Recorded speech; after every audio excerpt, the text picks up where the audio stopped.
Well, tēnā koutou katoa. Welcome everyone to this webinar on the Executive and Cabinet, being brought to you by the Parliamentary Engagement team. My name is Caroline Wallace and I'm an Education Advisor here at Parliament, and I'll be your host for today. Joining me as expert guests, we have Rachel Hayward, who's a Deputy Secretary of the Cabinet, and Anna Fleming, a Legal Advisor in the Cabinet Office. So welcome Rachel, Anna, and thank you for giving up your time today. Thanks Caroline, it's a pleasure. So we've just got a couple of housekeeping things before we get going. We really hope that in the course of today's webinar, we cover a great deal about the Executive and Cabinet. But if you do have any questions, just pop them in the chat and we as panelists will be able to see them and we'll address those questions at the end of the webinar. So let's look at what we'll cover today. So today, just through a mix of discussion and questions, we'll cover a number of features of the Executive and Cabinet in our democracy.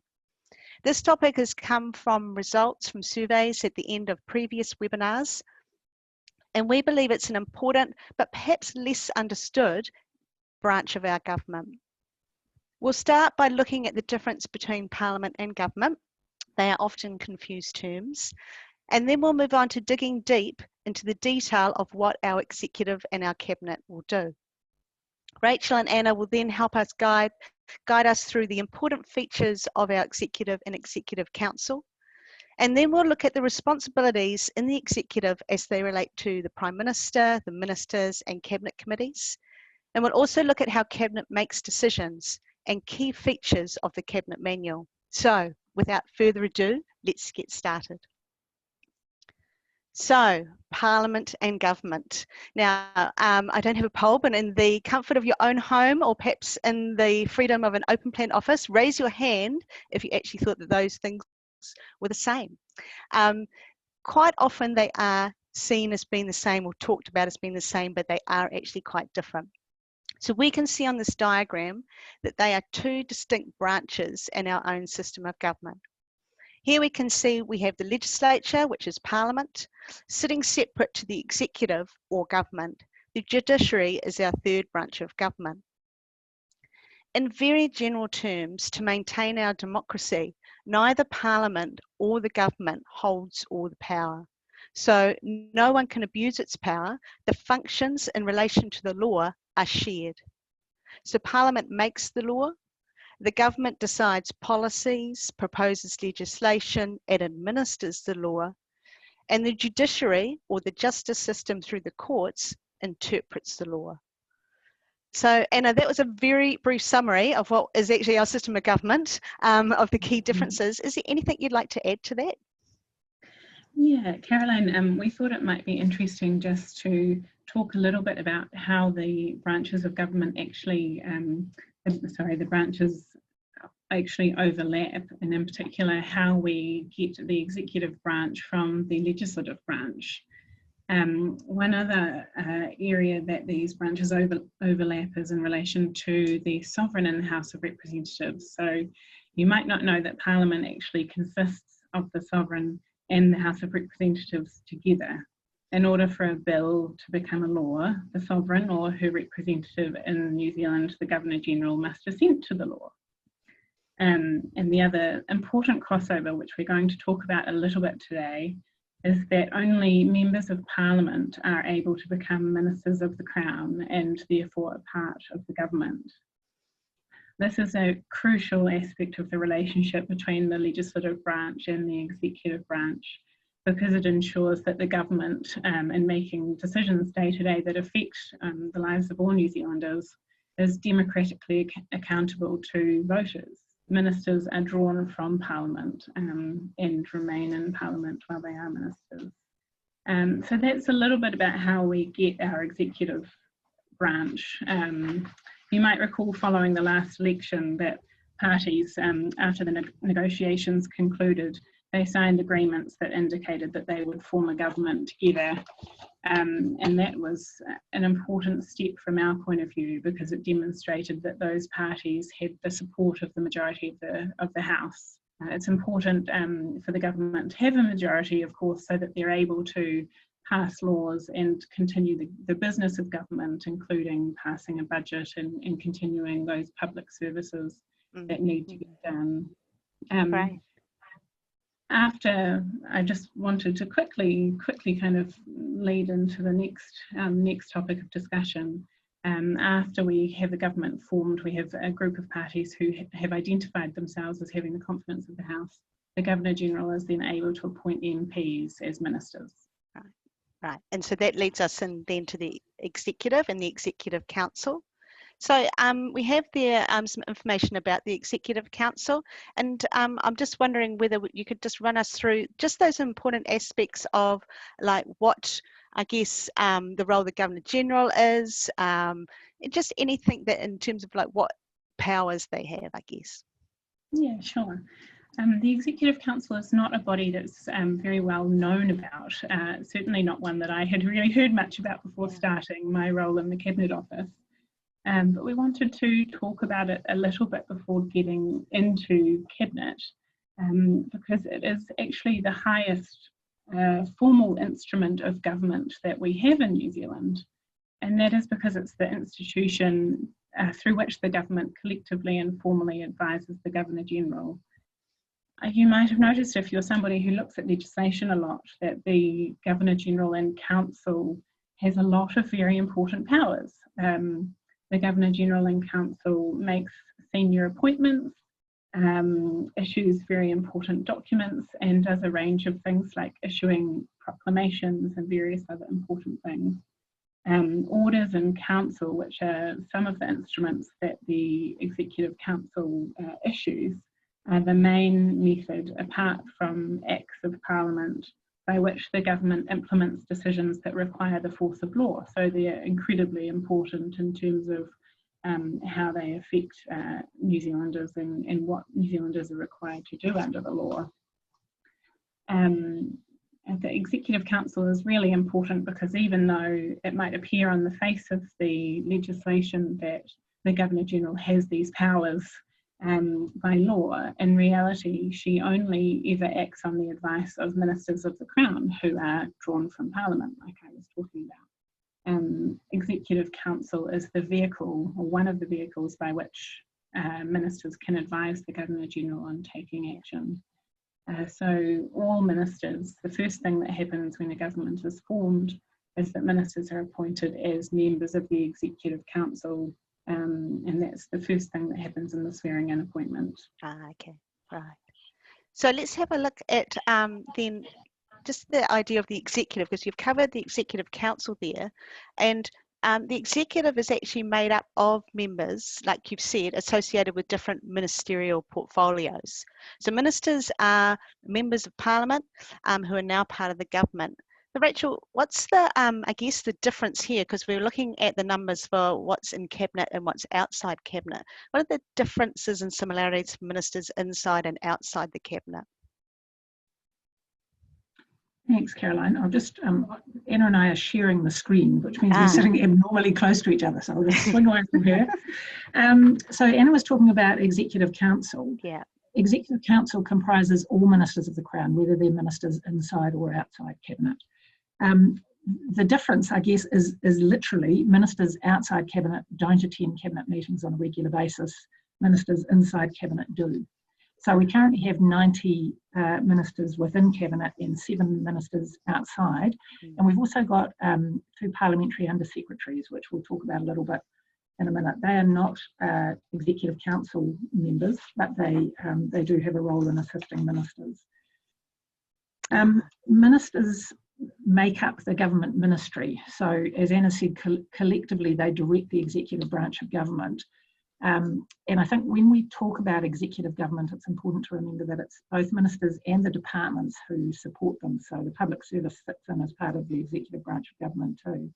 So each minister will have one or more portfolios for which they're responsible, and they are supported in those portfolios by their departments. The role of ministers is to determine the direction and priorities of the departments. And in general terms, ministers are responsible for determining and promoting policy. They are accountable in the House, so they will answer in the House of Representatives on both policy and operational matters. So they're responsible to Parliament both individually for their own activities and for the activities of the public servants who administer their portfolios. So all those features, all those things are true, both of ministers inside and outside of Cabinet. Ministers outside Cabinet still have full legal powers as ministers. As I said, they're all members of Executive Council. They won't routinely attend Cabinet, but they might attend Cabinet from time to time if there's a particular issue within their portfolio to speak to a particular item or a paper with the agreement of the PM. And they are members of Cabinet committees, which Anna will talk about shortly. And Cabinet committees are a really important part of the Cabinet decision-making process. The other thing I just wanted to mention while we're talking about the makeup of the executive and kind of the nature of ministers is that the Prime Minister might also appoint associate ministers, or she can appoint ministers to associate roles as well. So you'll have a minister who's got some principal portfolio responsibilities, and then they may have an associate minister role assisting another portfolio minister. And again, ministers inside or outside Cabinet can be associate ministers. A big portfolio, one say like finance, might have several associate ministers to help the principal minister carry out their tasks. And what happens is after appointment, following consultation with the Prime Minister, the portfolio minister will write to the associate outlining what their delegated responsibilities are. The control of the portfolio always rests with the portfolio minister, but the associates will do a range of delegated tasks. And there's a schedule of those delegations that's presented to the House. One of the aims of that is so that oral questions in the House can be asked to the right person, so directly to the Associate Minister. And that schedule is available on the DPNC website if anybody's interested in seeing exactly what those responsibilities are. And I mentioned Parliamentary Under-Secretaries as well, of which we have 2 at the moment. They are not members of Executive Council, but they are appointed to assist ministers in their role. And their authority is derived from the minister themselves. So when you said associate ministers, they're considered part of Cabinet? They'll be ministers who, they may be ministers inside or outside Cabinet. Their associate portfolios are another responsibility that they have in addition to something else. So they may not necessarily go to the Cabinet meeting on a Monday? If they're a minister outside Cabinet, they might not. Oh, okay. Well, thank you for that. Well, I think we'll move on and start to talk about government, because it's interesting to see how that links together. We have here's some information about government. The Prime Minister is the head of government, and he or she is appointed by the Governor General. So, Rachel, what is the constitutional role of the Prime Minister? So the PM is, I guess, one of the things we think of as a principal sort of constitutional role is that the PM is the principal advisor to the Sovereign, to the Queen, and to the Governor General, who's the Queen's representative in New Zealand. So any formal communication with the Queen is a matter for the Prime Minister. The Prime Minister would advise the Sovereign on substantive matters. So, for example, the appointment of a new Governor General, amendments to the letters patent, which constitute the Office of Governor General, and that's, if anybody's interested in having a look at those, a lot of people don't think about the letters patent and the place that the part that they play in our laws, but amendments to those would be made by the Sovereign on the advice of the Prime Minister. Honours, royal honours is another area in which the Prime Minister would advise the Queen. There are some things that only the Prime Minister can do, so only the Prime Minister has the right to advise the Governor General to appoint or to dismiss or to accept the resignation of ministers. Only the Prime Minister has the right to advise the Governor General to dissolve Parliament and call a general election. And then, of course, the Prime Minister is also head of executive government, so he or she has the key task of forming and maintaining a government, which Anna has talked about, and that will often involve establishing relationships, working relationships with other parties, but it will also include overseeing the government's general policy direction. And then when we talked about ministers before, it's up to the Prime Minister to determine who gets what portfolios and what rankings ministers have. And the Prime Minister will determine the title and the scope of each portfolio. So that is the portfolio's area of operation. I can see somebody had asked a question saying how many portfolios are covered by the 19 ministers inside Cabinet. And I don't know off the top of my head. I might make an account up in the background. So. That's what, 60 or so? It's around, yeah, there are a lot of principal portfolios that ministers hold within Cabinet, and I think just doing a quick run through, there's about 60. Don't hold us to that. And I mean, there will be some portfolios, so when I talk about the Prime Minister can determine the title and the scope of the portfolios, There'll be some portfolios that are constant across administrations, portfolios like finance or health or education. But at times, at different times, different Prime Ministers may see a need to establish a new portfolio.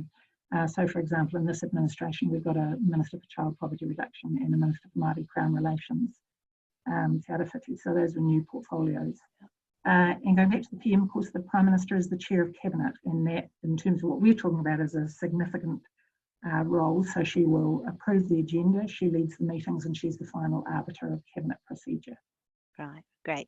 And that, just you mentioning that question in the chat, it's just reminded me, we can see the questions that you're sending through to the panelists. And so Rachel's just given a response there to one of the questions, but we will look at all of them at the end of the session. So we haven't ignored you. Just wanted to let you know that. Okay, thank you. So we have started to talk a little bit about ministers. So let's go to the next slide, because that's just got some more specific detail about ministers and their role in the executive and the government. So they advise the Governor General, they have statutory functions and powers, and most importantly, they are members of Parliament.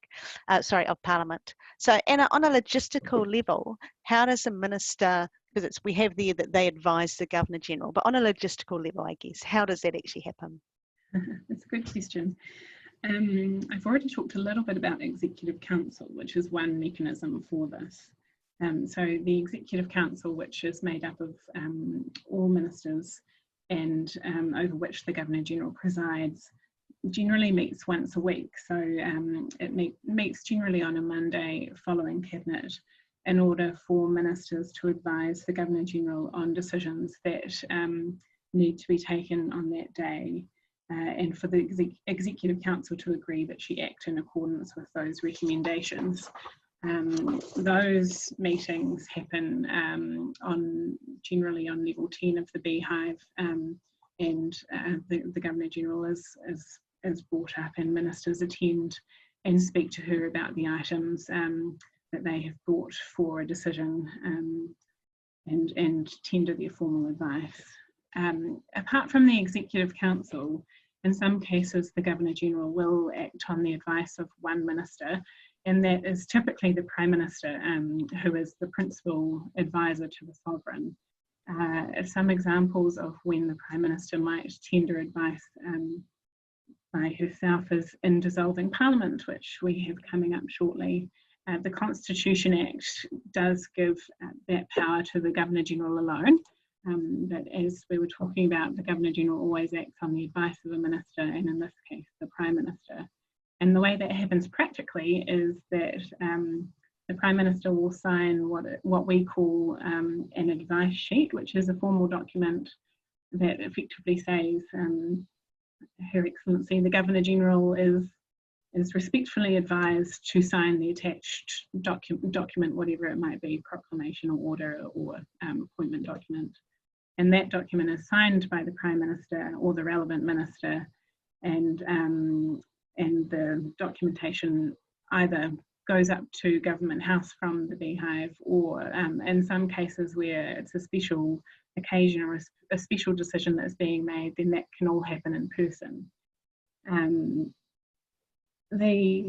The appointment of a new government is one of the instances where the Governor General acts on the advice of the Prime Minister alone, and that's one of the instances where it all does happen in person rather than on the papers. So we have a ceremony after the formation of a new government, regardless of what the outcome of the election has been, even if the composition of the government hasn't greatly changed. There is a big formal occasion at Government House, and it's a really special time for ministers to be sworn in and to kind of assume the duties of their office. The Governor General presides over that ceremony as a special meeting of the Executive Council, and every minister is then appointed to their position as a member of the Executive Council and to all of their portfolio roles at the same time. Great, thank you. So just in terms of the Cabinet and what it does, because that's the ministers, that's the coalface when they're doing their work. The Cabinet is the central body for making decisions in the executive, and it's seen to be established by convention and not by law. So Rachel, can you just tell us a little bit more about what's meant by being established by convention? Sure. Just looking at that photo that you've got up there though, Caroline, that's the Cabinet room, which Anna and I work in the Cabinet office, which is on the 10th floor of the Beehive. And the Cabinet room is in the centre of the 10th floor of the Beehive. So that's a great photo. There is always a photo of every administration as it starts, and you can see the PM there, and then Mr. Peters to her right, and to her left is the Cabinet Secretary, Michael Webster. And then all the ministers sort of sitting fanned out around. When we talk about Cabinet not being a creature of law, but being established by convention, Cabinet's not created by statute, and so the legal powers of the executive are exercised by people who've got statutory authority to act. So, for example, the Governor-General or the Governor-General and Council, or there'll be individual ministers who, under individual pieces of law, have particular statutory authority. But by convention, all the significant decisions or actions taken by the executive are first discussed collectively and collectively agreed by Cabinet. And so in that context, what we mean by convention is it's a practice basically that's developed into an obligatory rule. So it's not a law, but convention is enormously powerful, you know, and carries a lot of force nonetheless. So yes, as you said, Cabinet is the central decision-making body of executive government. Geoffrey Palmer has described it as the powerhouse of the New Zealand government decision-making system. Cabinet will act as the final decision maker on all important matters of policy. It approves the content of all regulations. It decides the content of government bills that the government wants to introduce into Parliament, and it makes decisions on government spending. In terms of what comes to Cabinet, and we'll come back to this, but the kind of general rule of thumb is that ministers should bring to Cabinet and put before their colleagues the sorts of issues on which they themselves would want to be consulted. So those are matters of significant policy, or matters of public interest or importance, or matters that are going to be controversial. There's another metaphor that I like for Cabinet that captures the crossover that Anna was talking about earlier. So that requirement that ministers must be members of Parliament.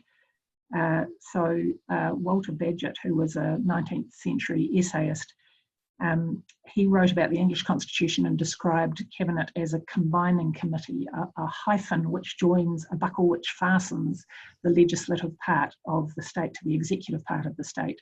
And he said in its origin it belongs to the one, and its functions it belongs to the other. So that I think for me that captures that space that Cabinet occupies.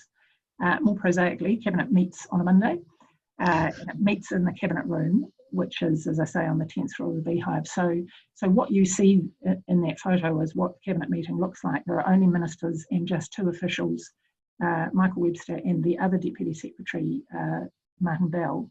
They attend Cabinet meetings. Unlike other Cabinet committee meetings, other officials don't attend. So it really is a forum in which ministers can speak freely and frankly and in confidence to each other. Which leads on nicely to what Anna's going to talk about. Yes. So yes, it's this about Cabinet principles, and there are three important principles that we can say that Cabinet follows: collective responsibility, confidentiality, and consultation. So, just Anna, can you explain a little bit for us about the workings of these principles, and maybe about how one or two may have developed? Yeah, sure. These three principles are very important and dear to our hearts here in the Cabinet Office. They're all set out in some detail in the Cabinet Manual. So if anyone was interested in reading in a little bit more detail about how all of this works, it's all set out there. But just briefly on each of the three principles, which we call the 3 C's very conveniently. The first one we have there is collective responsibility. And collective responsibility is really the principle that ministers must support decisions made by Cabinet, and that is regardless of any personal views that they might have on the particular decision at issue, and even whether or not they were at the meeting concerned. So it's normal for ministers to have fairly robust discussions as an issue is coming through the Cabinet decision-making process, and and it's important that those discussions do happen. Once a decision is made, then collective responsibility requires all of the members of Cabinet to support that decision, including implementing it and supporting it publicly. And the reason collective responsibility is so important really goes back to that principle that we've been talking about the whole way through, that the executive is always accountable to the House. So collective responsibility reflects the democratic principle that the House has expressed its confidence in the collective of the whole government rather than individual ministers as they carry out their roles. It's also very important for the Governor-General when she is acting on ministerial advice to be confident that individual ministers, when tendering that advice, are representing official government policy and that there has been agreement by Cabinet for particular actions to go ahead. So in all areas of their work, ministers are required to represent and implement government policy. This is one area that has evolved since the introduction of MMP. MMP, obviously, we've developed into a fairly normal state of multi-party government. And when that happened at the very beginning, it became evident that it was important for smaller parties in government to be able to maintain their distinctive identity.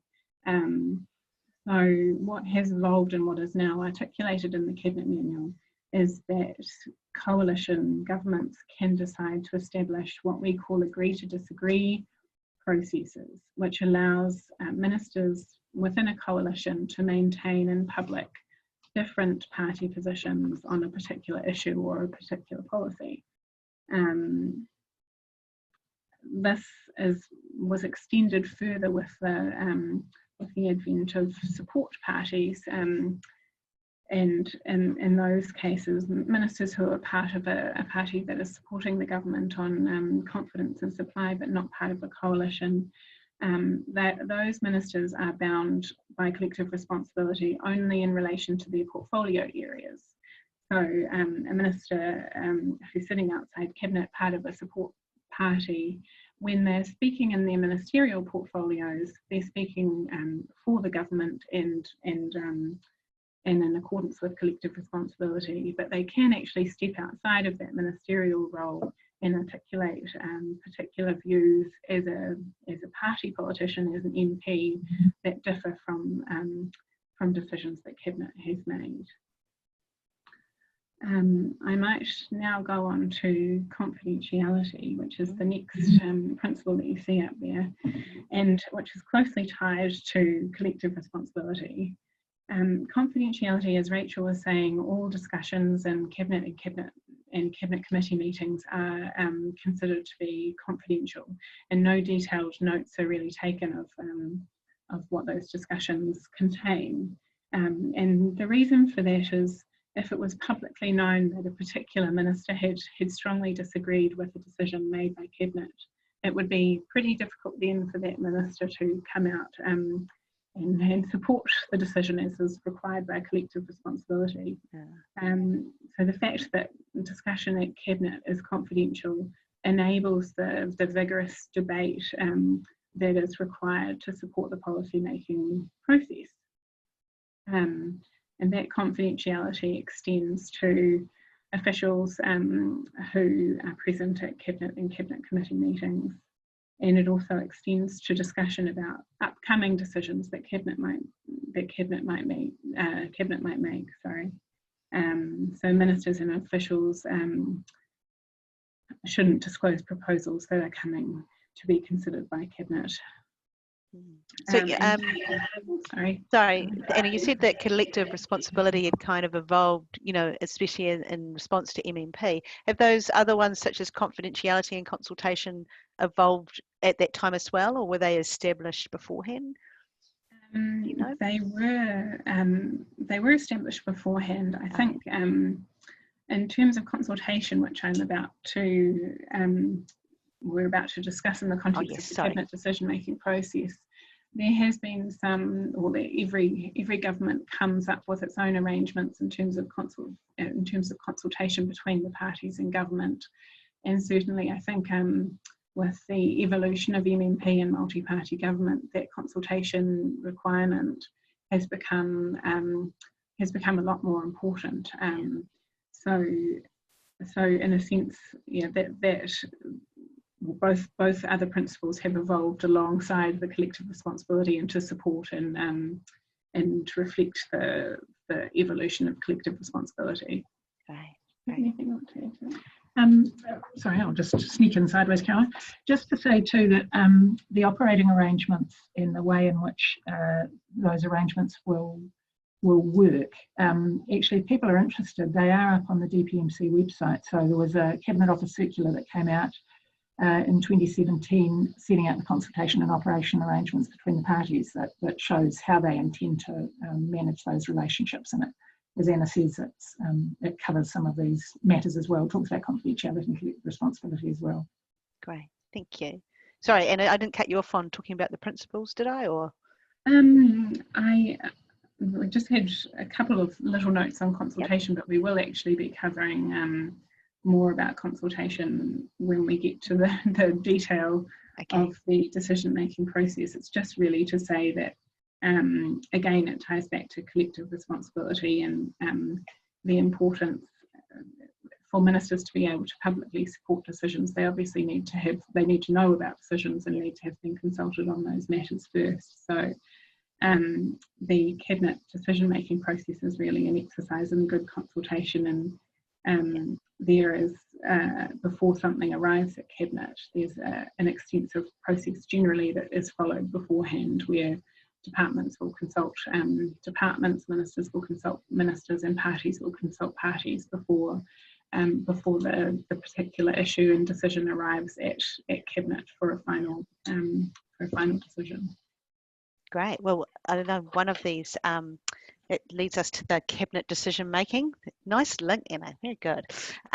So there's a process here, as Anna started to describe there, of what happens in terms of decision making at Cabinet. We have the department, Minister, Cabinet Committee, Cabinet and implementation. So Rachel, can you just take us through this process? I know it might be a little bit like how long is a piece of string, but is there any idea of possible timing even on any of those processes?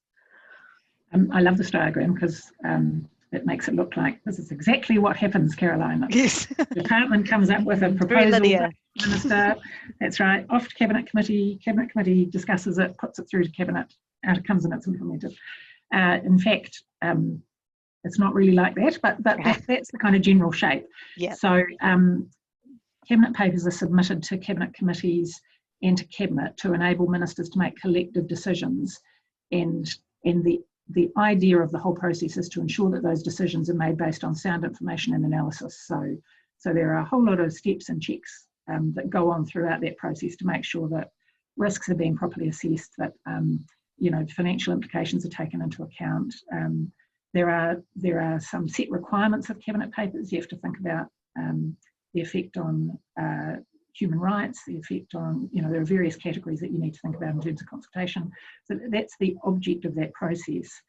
And there's a whole stage of policy development that's just captured in that first circle of the department. So yes, as you say, this diagram makes the whole thing look very linear, but in fact the process, it might not even start there. It might be the minister who has the policy idea, puts it to the department to work up a proposal, comes back to the minister. It might not be quite what they have in mind, goes back. And then at various stages, you might get to Cabinet Committee. When ministers have kicked the proposal round, the minister responsible for it realises there's a bit more work to be done, or there's some implications that haven't been thought through, so it goes back. So it is quite an iterative process, and you might jump ahead or you might go back a couple of steps. So yeah, different policy issues can take different amounts of time to work their way through the system. And if something's particularly urgent, it might go straight to Cabinet and skip that committee stage. So it's my long-winded way of saying it is hard to give a particular time frame for the way the policy works, policy process works. It will really depend on the issue, on the complexity of the issue, on how controversial it is, how much consultation is required, and obviously also the urgency that's involved. So the consultation stage between that circle of the department and the getting to Cabinet you know, that's obviously the longest, or can generally be the longest, even putting aside public consultation, just departments consulting with each other, then ministers, then party consultation within government. And sometimes that might need to happen a number of times as a paper develops. But as we've seen this year, you know, the system can move really fast when it needs to. And earlier this year, when we were at level 4, officials were producing advice and ministers were meeting and making collective decisions daily because of the emergency situation. So if you want to get a sense of the volume of decision making involved during that time, it's well worth having a look at the papers that have been proactively released on the government's COVID-19 website, because that'll give you a bit of a sense of that. Right. In terms of our role in the Cabinet Office, for both committee meetings and Cabinet meetings, the Cabinet Office compiles the agendas for Cabinet and Cabinet Committee meetings on behalf of the Prime Minister and the chairs of the committees. Each of those committees will be chaired by a different minister. And the Secretary of the Cabinet is required to ensure that the agenda for Cabinet itself contains only items that have already been considered by a Cabinet committee, unless there are exceptional circumstances. So the Cabinet Office plays quite a role in making sure that the bits of the system, those processes are gone through in the way that provides the best basis for sound decision making. Anna's going to explain a bit more about Cabinet committees next, because I think people hear a lot about Cabinet, but they don't really, we don't hear so much public talk about Cabinet committees. So I will turn around again. Yep, so Cabinet committees, they're an important part of the process. They sit right in the middle of my nice linear diagram. So yeah, they seem to be a place where issues are discussed and debated. So how big do these committees get, Anna, and do they meet regularly? And yeah, just some more insight into Cabinet committees. Sure. Well, the Cabinet committee system is a fairly flexible one. So the number of committees and the structure of committees, what they're called and what their membership is, all of that, those are decisions that the Prime Minister makes. So the Prime Minister determines how many committees he or she wants, and what they will consider and who will be on them. Generally speaking, Cabinet committees are established around a particular subject area, such as social policy. So we currently have the Cabinet Social Wellbeing Committee that considers issues of social policy, or around a function across the broad front of government activity like expenditure and administration. In terms of the size of committees, the big policy committees do generally have quite a large membership. So the Social Wellbeing Committee, which considers education, health, justice, income support and so on, it currently has 19 members. And the membership will, in determining the membership, the Prime Minister will take into account the portfolios that ministers hold, having a certain representation in terms of parties in government and all of those types of factors when she's thinking about those things. Cabinet committees are attended by ministers who are members of that committee, obviously, and any other minister who has a particular interest in one item can go along to attend and to participate in the discussion. A list of all of the committees that we currently have, the standing committees, that is up on the Cabinet Office website, and the website also describes the area that the committee is responsible for and lists all the ministers who are members of that particular committee. In terms of their schedule, most committees do meet weekly. Some of them are slightly less frequent, depending on the area of work that they're considering. So we have the Cabinet Appointment and Honours Committee, which meets regularly to consider government appointments, also considers Royal Honours, which happens less frequently, twice a year. So that committee meets on a special basis. Would it be helpful to talk a little bit about how they operate and officials' attendance and things like that? Yeah, I think there's time to do that. If we have time. Yep. So what happens when a committee meets is the ministers gather. They don't meet in the cabinet room for cabinet committee meetings. They actually meet in a different room in the beehive. And there are always 2 Cabinet Office staff members present to record the discussion, to provide advice on procedural matters. And Cabinet committees are also an opportunity for departmental staff to attend, to provide specialist advice and support for ministers as they're making decisions on these big policy questions. So officials will be called into the room if ministers require their assistance, and then they'll leave again after that item has been considered. I guess it's just worth emphasising that cabinet committees are really the opportunity for ministers to chew over difficult issues, to air different points of view, and they give ministers the opportunity to discuss proposals in some detail, which is not really possible at a cabinet meeting once a week.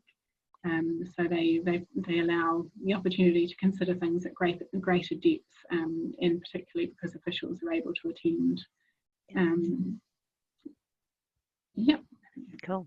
So you mentioned there that you have got officials there that are like there to help with the procedure side of things. I just wondered if that might link to our last point about the Cabinet Manual, which is the primary authority on the conduct of Cabinet and governance. So yeah, just Rachel and Anna will freestyle it here. How long has there been a Cabinet Manual giving out all the rules, and has it evolved over time? Is it taking account of the changes under MMP? Anna and I love the Cabinet Manual. So this is my rather dog-eared copy. This is the 2017 version, and it is available on the DPMC website, so it's available online. There's been a written Cabinet Manual sort of in that form since 1979, but the Secretary to the Cabinet was first admitted to the Cabinet Room in January 1948 after the Second World War, in order to keep a systematic record of Cabinet's proceedings, which sounds like a good idea. Yeah. But because actually it's really important that there is a clear record of what's been decided, and that's what is still produced. And I was saying before that there's not a detailed note kept of the discussion at Cabinet, but each decision is minuted by the Cabinet Office, so, and that's what keeps the records of Cabinet decisions. So then in 1979, the first Cabinet Manual was published, and it consolidated a lot of those precedents and conventions and procedures that had evolved since 1948, and it was really quite groundbreaking at the time. But at that point, it was still a restricted document, so it had very limited distribution. There was another iteration of it in 1991, and at that point, it became available to all public servants. And then in 1996, it was made available to the public, and again, and I think it first went online in 1998. So New Zealand has really led other Westminster countries in making that sort of information available to the general public. And in fact, when the United Kingdom were coming up with their Cabinet Manual, they came out here to look at ours and used it as a model. So as you said, Caroline, it is considered to be the authoritative guide to central government decision making. And it's used by ministers and their officers and all people working within government. You'll often hear people refer to it when they're wanting to make a particular point about something that's happened as to whether it is or isn't compliant with the Cabinet Manual. It's not law. I mean, the Cabinet Manual might reflect things that are legal rules, but we tend to think of it more as guidance, and I guess it's stronger than that because it does contain conventions. But I think the key point about it is it's Cabinet's guidance. So its authority derives from the fact that at that first Cabinet meeting, which we saw a photo of before, of any administration, the Cabinet agrees to adopt the manual and conduct its administration according to the guidance set out in the Cabinet Manual, and that's actually where it gets its authority from. Does that happen at the start of each time there is a new? Yep, each new administration. Yeah. So yeah, as I say, it's Cabinet's manual is probably a better way to think of it, isn't it? Okay. Yeah. It certainly has evolved over time. I mean, Anna talked about some of the changes that we've seen, the sort of subtle shifts that have come with MMP. say around collective responsibility and some of the changes there. We update the manual from time to time, and each update we will look back through the whole manual and see what practices have evolved, and have conventions changed, have there been any shifts, and what is there that we need to capture, what law needs to be updated, because as I say, it does capture all the law. I think one of the big changes for the 2017 version was that the Inquiries Act had been passed in 2013, and that completely changed the chapter of the manual on inquiries, so that was a big piece of work putting that together. In other places the changes might be a bit more subtle. It might become apparent that there is a gap. We might find that we're constantly being asked the same question by departments or ministers' offices, and realise that there's actually a gap in the guidance that we need to fill. So, we would do that in consultation with departments, and it's a long consultation process getting the Cabinet Manual reissued. So yes, what else would you say about it, Anna? Apart from the fact it is a treasure. How long is it? It's 8 chapters and about 165 pages, something like that. Every word is a gem. Oh yeah. As I say, it's available. We've actually run out of printed copies, but it is available online if people are interested, and it's really easy to search too. You can download it, or you can just search through it. Well, these screenshots we've got have just come from probably a 1 to 2 step search from me, so yeah. Oh, it is easy to find. Yeah. Oh, well, thank you for that. Now, I think that we're probably up to having some questions and answers. So I'm just going to bring up the web chat and just have a look here at what we've got, and whether there's something that we've missed or something that maybe wasn't clear. So early on from Vicky, we had who leads the executive. That's probably leads is probably. Yeah, it would be the Prime Minister, we would say. Yeah. And this is, it's not necessarily to do with the Cabinet and Executive. What power does the State Services Commissioner have in the Parliament? So in Parliament, I'm hesitant to say this, not working for SEC, but I think it's the State Services Commissioner. The State Services Commissioner's powers are in the executive side of government.